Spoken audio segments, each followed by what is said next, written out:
All right. So it's 3:15, so I'm going to start. Welcome, everyone. Welcome to my presentation. I am probably in the odd one here because I have absolutely no background um, in computer science or in technology besides what I usually use, every day like this. And I would argue that at some point I still get beaten by technology from time to time, even though I've been using computers. I had an Atari 800 XL. That was my first computer years ago, and I tried to learn to do to program in BASIC in the mid 80s, but I was probably not very patient, so I ended up dropping that one. So I am a sociologist by training. My name is Cristián Doña-Reveco, and I'm the director of the Office of Latino and Latin American Studies at the University of Nebraska at Omaha. I'm originally from Chile. I moved for the first time to the U.S. in 2005 when my family and I, we moved to Michigan to do my PhD in sociology and history at Michigan State University. Went back to Chile for a couple of years, worked in north-south migration, doing research on migration from the U.S. and from Spain to Chile, and then came back in 2017. So I've been here in Nebraska for about 3 years. What is OIS? What is the Office of Latino and Latin American Studies? Is an academic and research program at UNO. We have a major and a minor, and I've said this because it will be important at the end. We do research and community engaged research on matters relevant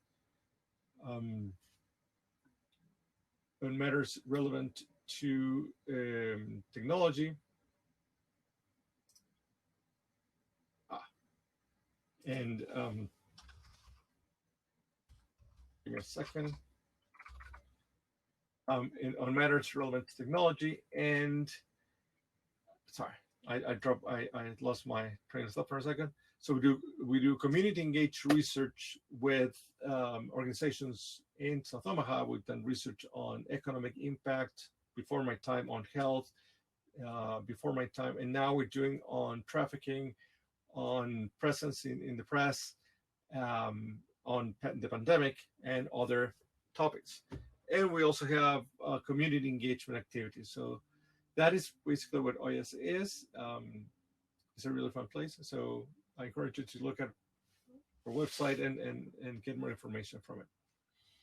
Okay, so when I talked to Itzel a few weeks ago, she asked me if I could talk about technology and Latinos. And I went to one of the things I know best, that is my short background in demography, or in population studies. I'm not a demographer by training, but I know a little bit how to analyze this kind of data.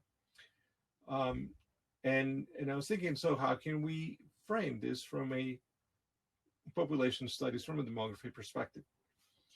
So the first is I started looking for information. We've been looking for this information with other colleagues, with Dr. Maggie Hall from the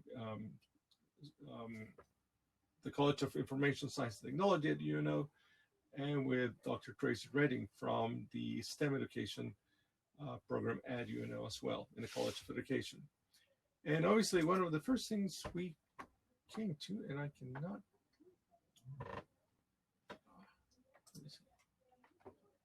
one of the first things that we found, and one of the things that, when you Google Latinos in tech, one of the first things that comes out is the lack of representation, right? There's two screenshots from specialized websites. One is from this year. The Black Latino people are being left out of the tech workforce, or more recent.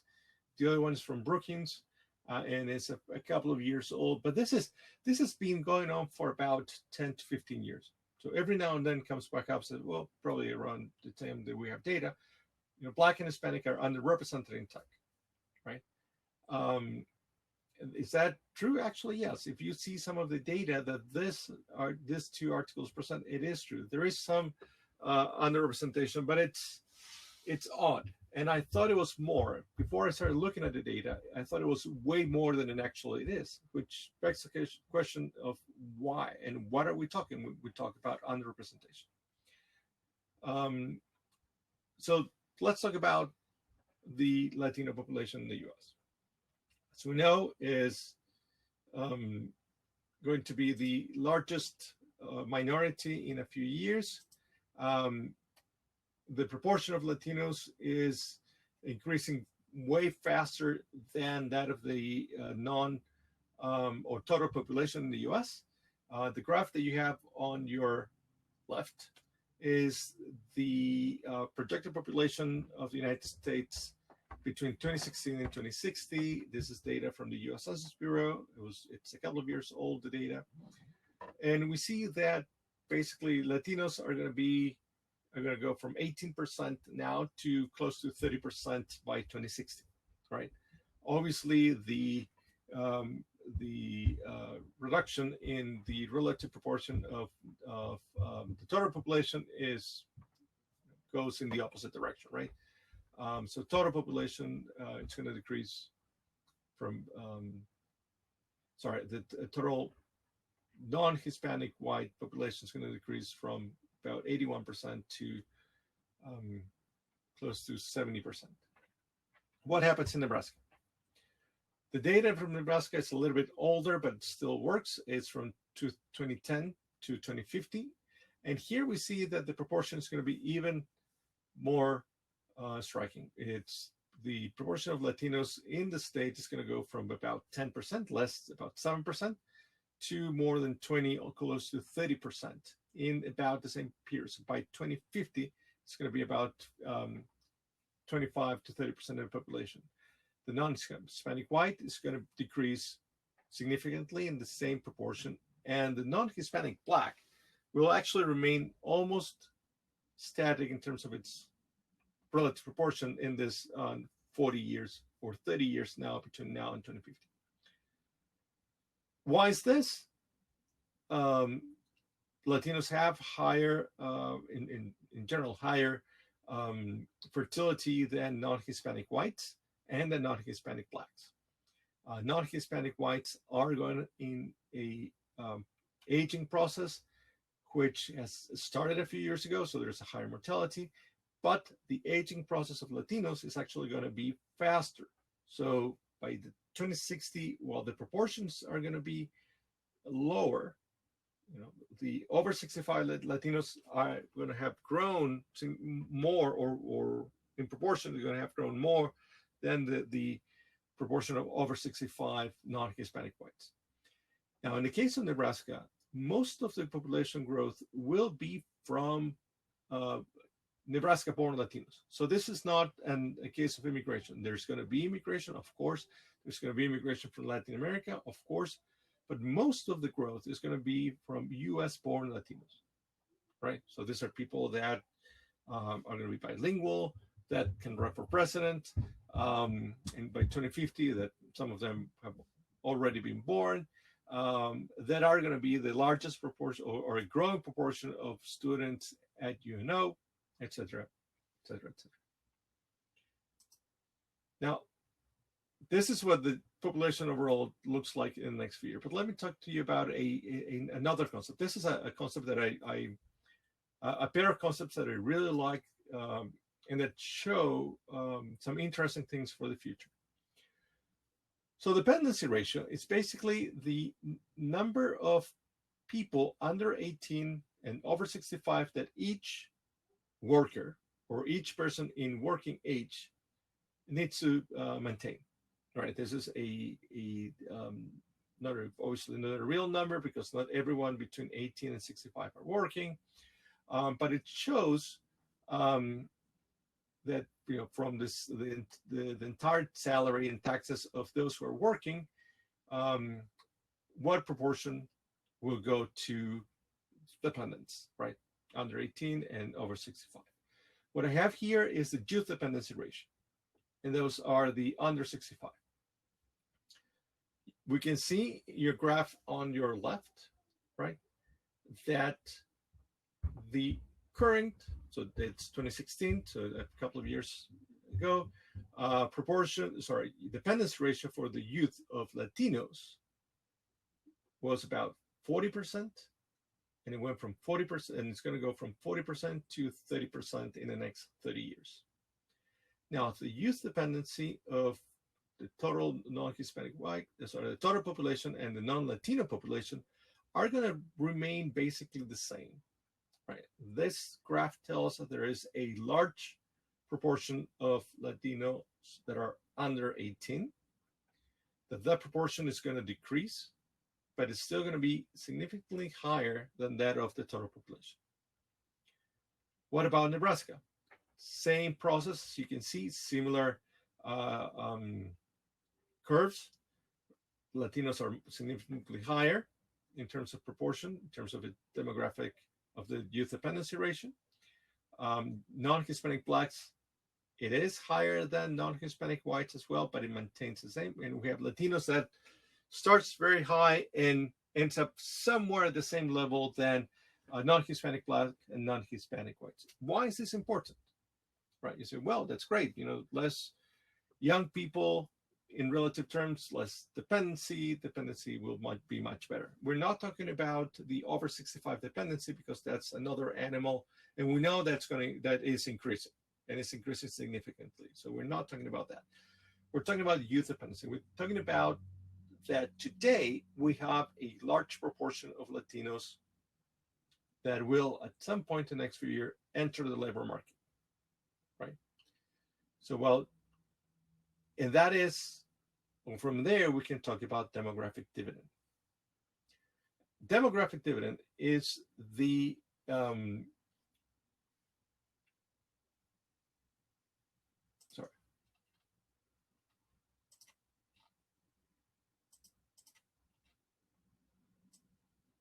demographic dividend can be defined as a economic growth potential due to a change in age structure, right? So what happens? We have a large population that it's young, right? That at some point will enter the labor force, right? And we know that it's gonna decrease. The proportion is going to decrease in time, thus lowering the youth dependency. But at the same time that we're lowering the youth dependency ratio, the labor force is increasing. So all the taxes and all the social services that were before from the total of taxes and income from the population and working age that were used for youth, that proportion is going to decrease. At the same time that the proportion of people working is going to increase. That difference have usually meant a significantly economic growth for countries if they are able to use it properly. This is what happened in Thailand between 1917 and 2000 until the 1998 crisis. This is what happened in most of what are called the Asian tigers. They have a large population to begin with, a large youth dependency ratio. They have fertility programs in place. The fertility decreases. There's a upsurge in labor force at the same time that we have a lowering youth dependency ratio, and we have a significant economic growth, right? So my first argument here, and I'll get back to it at the conclusion, is we need to be able to use this demographic dividend for our advantage, for the economic advantage of the state and the economic advantage of the country, right? On the other hand, how we can use it: increase education, investment in priority areas, but also in the social sciences, because I am a social scientist, so I have said, and we can explain these kind of things, an increase in security for those who are entering the labor force, etc. So we need to prepare this population and make it more prepared workers than before. What is going on now? So the last available data, that is the American Community Survey from 2016 to see, that's what happens. I lost some of my presentation, so if you give me a few seconds, I'll be able to change to the other version.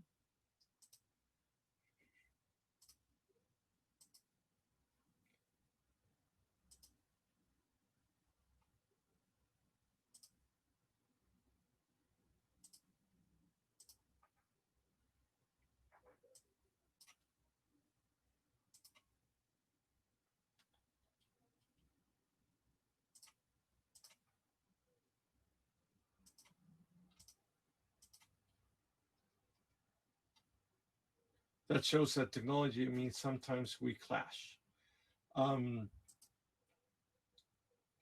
Perfect. Okay. So let me get back on track. Okay. So what happens in terms of education, right? Because that was one of the important things. We said that Latinos are underrepresented, and we're going to focus on Latinos. We said that there's a higher youth percentage, or that the youth dependency is larger than that of total population and non-Hispanic whites. We said that that proportion is going to decrease at some point, or that youth dependency is going to decrease at some point, and that in that moment we can have a demographic dividend. So that's what we've said so far. What does data about education tells us at this moment? Right. The first thing that we can say is that at the national level, there's an overrepresentation of US-born non-Latinos in all the post-school degrees. So an associate's degree, bachelor's degree, and postgraduate degree. This means that the total proportion of US-born non-Latinos is slightly less, in some cases up to 5 points less than the proportion of US-born non-Latinos that have an associate's degree, that have a bachelor's degree, or that have a postgraduate degree, right?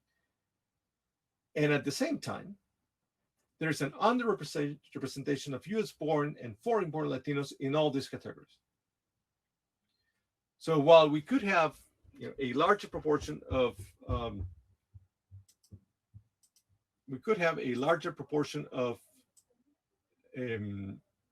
Latinos, or we have space to grow. So just to give you a couple of numbers, for example, while the entire population of US over 16 US-born non-Latino population is about 72%, the proportion of non-Latinos born in the US that have a bachelor's degree, it's about 79%. On the opposite end, well, for the country, the proportion of Latino-born, US-born Latinos, it's about 16%. Only 9% have a bachelor's degree, and only 7%, 6.5% have a postgraduate degree.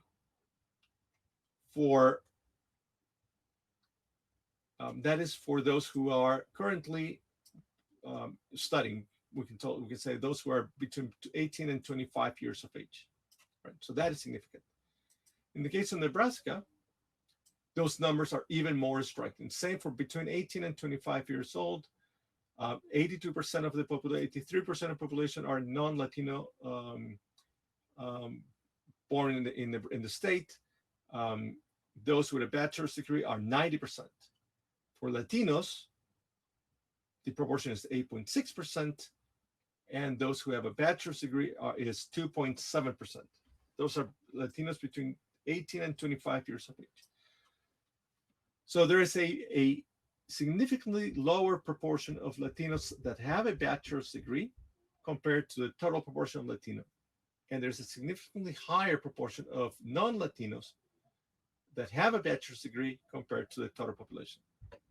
In the case of postgraduate degrees, that is even more. It's so bad that the proportion of Latinos born in the US with a postgraduate degree is not significantly different from zero, right? According to this data source, the American Community Survey. Now, there's an overrepresentation of Latinos slightly in core enrollment, right? So when we look at those who are currently in school, right? Those who are between 6 and 18 years of age, and those who are between 19 and 25 years of age, and that can be currently, in elementary, in middle school, in upper school, in high school, or even in college, we see that there are differences that are better. Latinos have a higher representation in those that are enrolled in school. Right? They have a slightly lower representation than those who are enrolled in preschool, depending on the age, of course, right? While the proportion of non-US Latinos that are enrolled in school is about the same as the total. So there's no difference between the total and those who are enrolled in school. So we have a larger proportion that is enrolled, right? So there's hope for the future. These people might go in getting into a advanced degree, a post school degree, right? But we're not seeing that right at this moment. We're seeing that might happen. So we have a demographic dividend that might not be used because currently the educational attainment of Latinos in the state is very low, but we can see that the current enrollment might lead to a larger enrollment in higher education. Okay, that is the state right now. Oddly enough, Latinos are overrepresented in computer sciences at the state level, but not at the national level. That was something that I thought it was, because we've always discussed the underrepresentation of Latinos in degree fields. So for those Latinos who are between 18 and 25 years of age, right? Sorry, for those Latinos who are between 25 and 65 years of age, they represent about 1.9% of the labor force of the state. A 2.5% of those who are between 18 and 65 years of age and are Latinos born in the US actually worked or have a degree in computer and information sciences.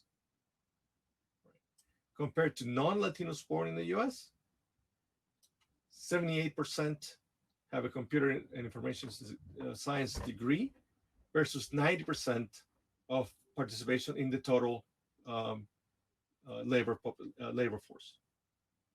Right. So again, now the numbers here are fairly small. We're talking about 223 versus 6,900. So 223 US-born Latinos versus 6,900 non-Latinos born in the US. So there might be an issue with numbers, but even if we account for margin of error, this is significant. In the case of the US, the difference is for the same group, it's about 3.8% versus 4.8%. So 3.88% of population in computer science are US-born Latinos, over 4.8% of the total population. And in the case of non-Latinos, it's 60% versus 76%. So there is an important representation, but it's more relevant at the state level than at the national level. Where are these people working? As far as what we know. Sorry, I lost my. I keep losing how to move my. Oh, let me go back.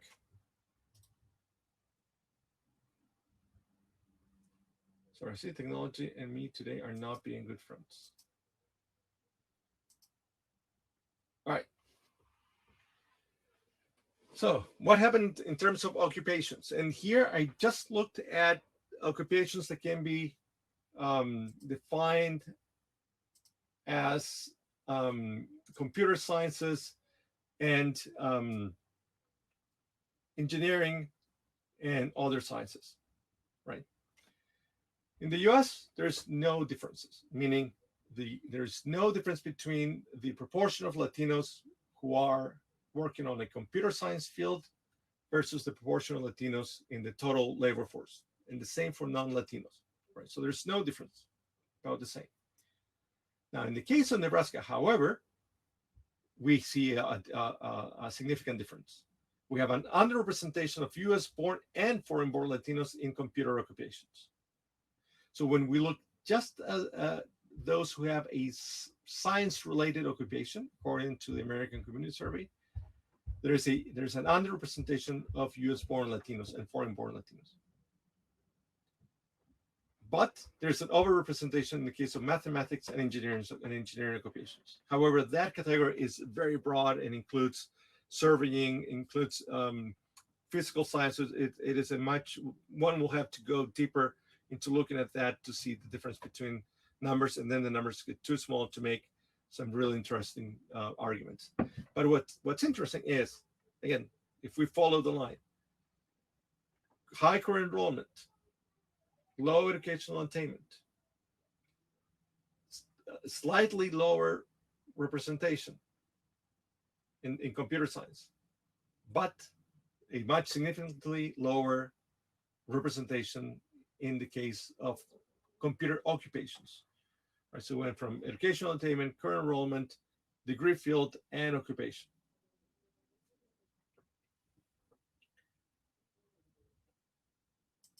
So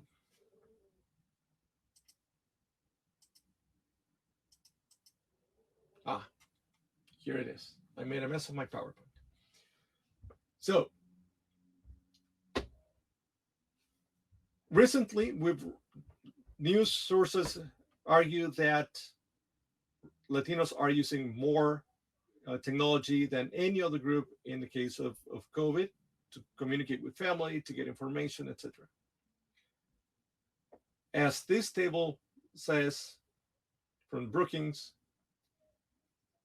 the buying power of the Latinos is significant and is only going to increase,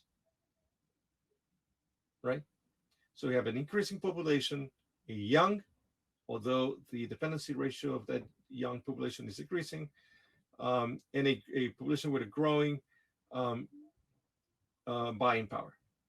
Right? So that's what we're looking at the future. So again, we need to make use of the demographic dividend. We need to train these people, right? In any field or in different fields, right? Because there is a significant underrepresentation, at least now, in technology, in certain technology, in certain computer fields. But first, at the same time, the future is Latino, at least in terms of technology. That is where most of the use of technology is going to come from, at least in everyday life, because that's what we're seeing now, right? So how do we deal with this?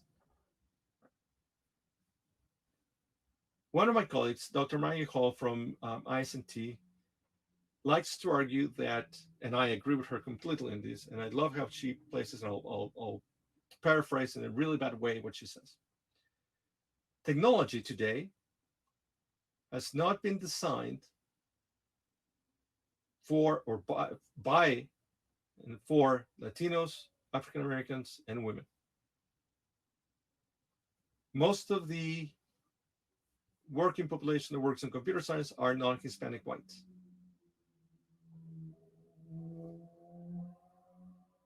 What do we need to do?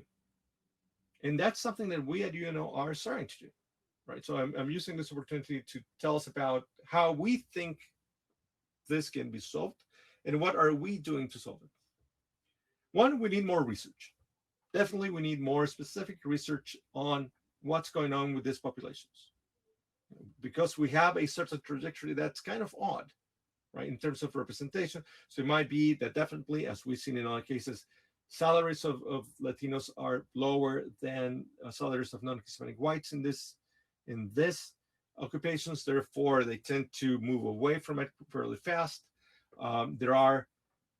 Something happens between graduation and college that leads to that current enrollment drop in the next level, and that is something that the literature out there agrees with.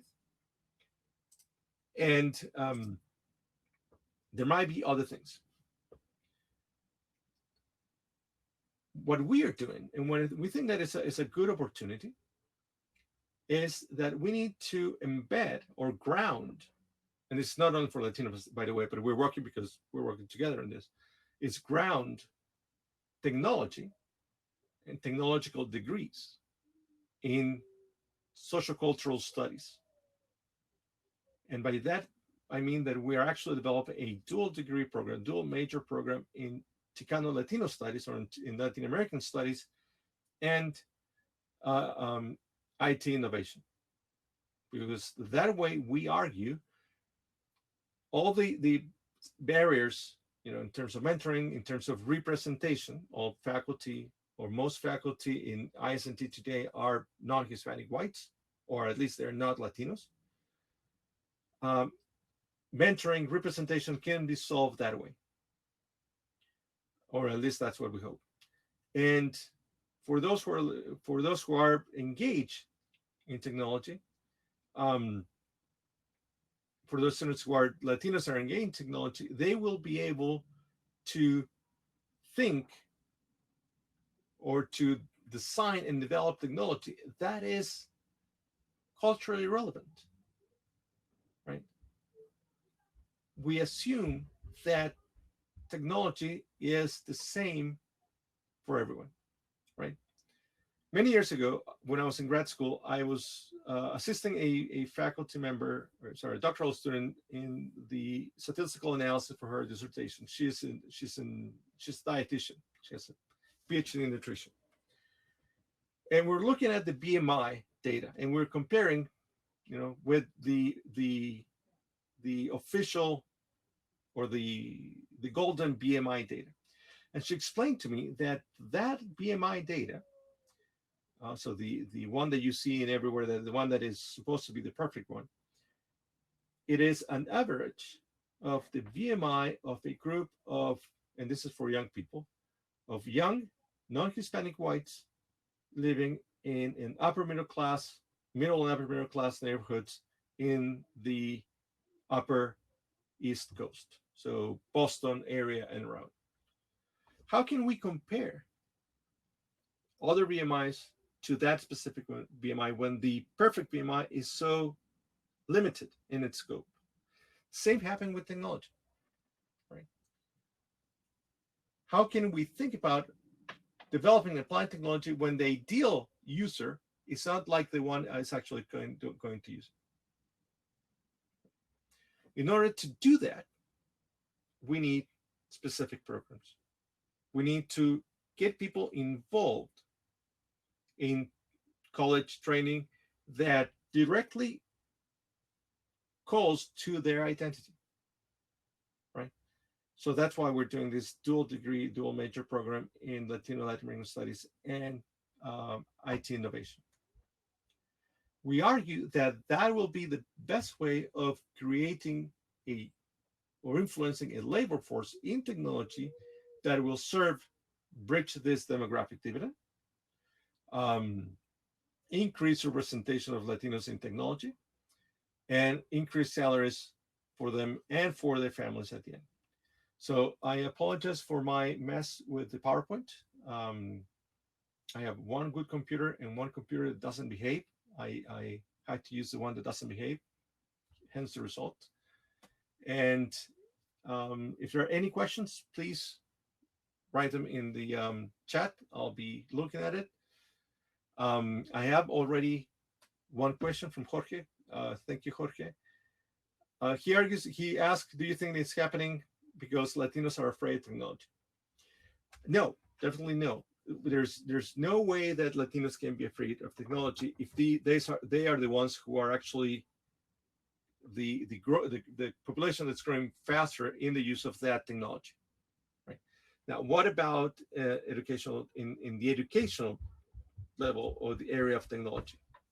Yes, math. It's a barrier, but that is something that is easily solved. We've had years um, of arguments, or we've had years of developing consciences that saying that women are bad for math. It's um, wrong, and B, it's extremely wrong. There's no ethnic background, gender background, height for that matter, that makes one person good or bad at math. What it makes someone interested in technology, in technological careers, is representation. Is seeing someone like you out there. Right? Vanessa argues that it's about personal circumstances. Yes, I'm a sociologist. So personal circumstances are extremely important, but only when we also analyze the structure that surrounds that personal circumstances, right? And I can tell you about personal circumstances. I have 3 children. My oldest, while she's great at math, at some point had a teacher that wasn't great at math, right? And her love of math almost disappeared. She's great at many things, so I'm extremely happy the way that she's gone. My other daughter, they're 2 years apart, loves math, always had a good teacher, and she's excellent at math. Right. So those are the personal circumstances that influence where each of them will go. Actually, my youngest really wants to go into computer sciences, right? But the structure is what we need to change. Right? We need to, Sarah is asking, how can I be an ally to my coworkers at work? Right? The structure we need to change. We need to stop telling Latinos that they're bad at technology. We need to, have even at the high school level, teachers that are more interested in bringing these people into colleges, into technology careers, and we need to create a culture of success. And because ethnic groups are each of them different, this culture of success needs to be grounded in being Latino, in having an identity in Latino. I'm just looking at another question from Darby, and I hope I answered that question for both Jorge and Vanessa. Thank you very much. You're welcome. Very eye-opening. Thank you. Hopefully it made sense. That is my comment. As a foreign-born Latin American, I hope that to be in a position someday where I can help. This almost gave me encouragement to keep going so I can help others. Of course. At this, I have when I was in college, when I was in high school, I wanted to be an engineer, and I did 1 year of engineering, and then I moved to sociology. Big change. Yes, my parents were almost killing me. Yes, all of that. So at this moment, I'm probably the farthest away that it can be from technology, right? And it will be fairly easy to say we need dual degrees in sociology, in history, because that's the norm, right? So my way of helping is saying, well, why don't we create something? Why don't we think about something? Where are my partners, right? I found excellent partners, wonderful partners at IS&T, right? And we can that way help others, right? Because we know that that's where the problem is. That's where the problem we need to solve. There are wonderful programs. I think that you should talk to. It's all about possibilities. I know that there are great fellowship, scholarships, programs that you can participate in, or you can help. The same for Sarah, right? Want hire more Latinos and more African Americans and more minorities. Period. Right. Showing that that minorities can be, extremely that they need to have the same space than others in the labor force, that is something that you can do as well to be an ally. Bring speakers, bring Latino speakers, right? So that's something else. STEM programs in the Midwest that support young Latinos. Well, we are going to doing it. We are doing it, right? IT innovation and Latino Latin Studies dual degree. We are just starting, but that is a program, right? And of course, AIM Institute and others. I'm lost in the chat. So if you can help me with more, if there are any more questions.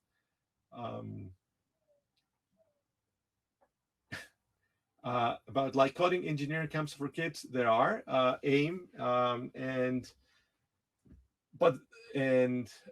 IS&T has a few, also mostly for girls. So yeah, so there are programs. It's I don't know.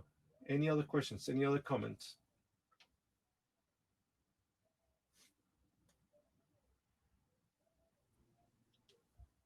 No more comments. Yes, but now thank you so much, Cristian, for this powerful presentation. I hope that people today were able to attend your session and learn more on how to, get inspired and help others and be an ally. Absolutely. You don't have to be Latino to help Latinos and other minority groups to be part of this diverse tech workforce. So I'm really excited about your presentation. I think you did really well. So as a reminder to the audience, we will have all of this available for you guys to replay and share with others. All of that will be available all next week, and we'll be communicating with all attendees. But yeah, no, thank you, Cristian, so much, and we look forward to having you again in one of our conferences. Save the date, everyone, for Infotech in November. We look forward to having you again there too. So thank you for the opportunity itself. And again, I apologize for the mess I made with my PowerPoint. I will fix it and send it to you in case you want to share it. Hopefully you'll share that in another presentation, because there's some things I wouldn't want to repeat. Okay, but thank you very much. And Itzel, if anyone wants to get in touch with me, they can do through the channels that you have set up. So have a good day. Have a wonderful weekend. Go ahead and connect with Cristian after this one-on-one, either in the networking or by sending him a private message. Look at the people tab, find him, connect with him. He's available to address any questions as needed. So we look forward in connecting again. Thanks, Cristian, and thanks everybody for joining us today. Bye. Bye.